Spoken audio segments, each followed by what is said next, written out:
श्री स्वामी समर्थ. वंदन करतो गणरायाला, हात जोडतो वरद विनायकाला, प्रार्थना करतो गजाननाला, सुखी ठेव नेहमी सर्व गणेश भक्तांना. संकष्ट चतुर्थीच्या तुम्हा सर्वांना शुभेच्छा. तर कोणत्याही चांगल्या कार्याची सुरुवात किंवा कोणतीही चांगली गोष्ट करताना सर्वात आधी आपण गणपती बाप्पांचे नाव घेतो. लहानांपासून मोठ्यांपर्यंत सगळ्यांचेच गणपती हे आराध्य दैवत आहे.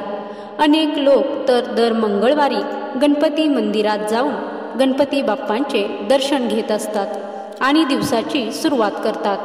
प्रत्येक संकष्टी चतुर्थीला ते उपवास करत असतात. तर संकष्टी चतुर्थी ही अनेक लोकांसाठी महत्त्वाचा दिवस असतो. या दिवशी उपवास करत गणपती बाप्पांचे नाव घेत दिवस व्यतीत करतात. संध्याकाळी पूजा करून मग उपवास सोडतात. मात्र तुम्हाला कधी प्रश्न पडला आहे का की नक्की संकष्टी का साजरी करतात आणि कधी करतात? काही जणांचं असं असतं की सगळे करतात, बाप्पांचा दिवस आहे मग आपणही करूया, कॅलेंडरमध्ये दिले आहे म्हणून आपण करूया, असा विचार तुम्ही पण करता का? असा विचार तुम्ही करत असाल तर कमेंटमध्ये नक्की होय असे लिहा. तर सुरुवातीला जाणून घेऊया संकष्टी चतुर्थीबद्दलची थोडीशी माहिती. हिंदू पंचांगानुसार प्रत्येक मराठी महिन्याच्या कृष्ण पक्षात येणाऱ्या चतुर्थीला संकष्टी चतुर्थी किंवा संकष्ट चतुर्थी म्हणतात. सामान्यपणे एका वर्षात 12 चतुर्थी येत असतात.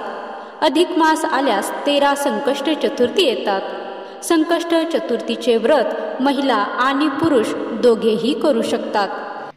तर चंद्रदर्शन हा या व्रताचा महत्त्वाचा भाग आहे. त्यामुळेच या दिवशी प्रामुख्याने विविध मंदिरात, टीव्हीवर, वृत्तपत्रांमध्ये चंद्रोदय कधी होणार आहे याची माहिती दिलेली असते. दिवसभर उपवास करून चंद्रोदय झाल्यावर चंद्राला व गणपतीला नैवेद्य दाखवला जातो. यासाठी मोदक करण्याची पद्धत आहे आणि त्यानंतरच भोजन करावे असे सांगितले आहे. जर तुम्ही संकष्टी चतुर्थीचे व्रत करत असाल तर त्याचा कालावधी हा तुम्ही आयुष्यभर किंवा 21 वर्ष किंवा 1 वर्ष सलग करायचा असतो. संकष्ट अर्थात संकटांना दूर करणारी किंवा संकटांवर विजय मिळवून देणारी अशी चतुर्थी असा याचा अर्थ आहे. संकटांचा नाश करणाऱ्या चतुर्थीला संकष्ट चतुर्थी म्हणतात. संस्कृत भाषेत संकष्टी या शब्दाचा अर्थ कठीण काळातून सुटका होणे असा आहे.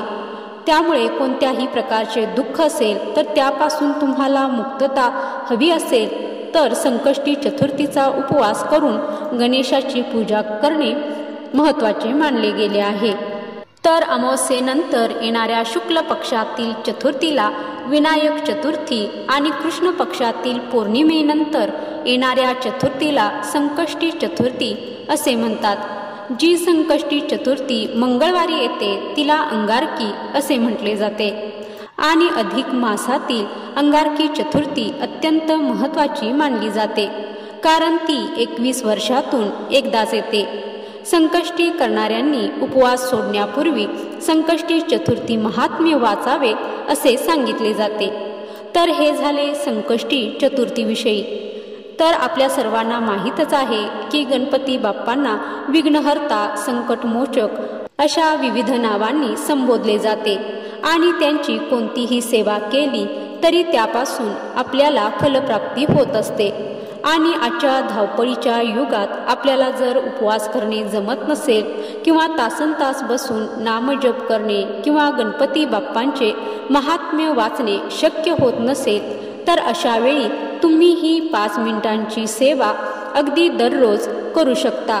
ही सेवा तुम्ही संकष्टीपासून सलग 21 दिवस करू शकता किंवा अगदी दररोज केली तरी चालेल.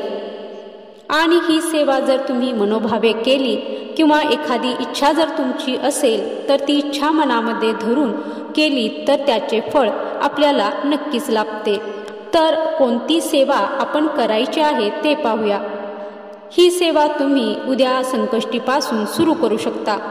समजा संकष्टीनंतर तुम्ही हा व्हिडिओ बघत असाल तर मंगळवारपासून ही सेवा तुम्ही करू शकता. तर कोणत्याही मंगळवारपासून ही सेवा तुम्ही सुरू करू शकता, कारण मंगळवार हा गणपती बाप्पांचा वार मानला जातो। तर ही सेवा करत असताना तुम्ही देवपूजा झाल्यानंतर न चुकता गणपती स्तोत्राचे पठण करायचे आहे। तुम्हाला संस्कृत येत नसेल तर मराठीमध्ये तुम्ही गणपती स्तोत्र म्हणू शकता।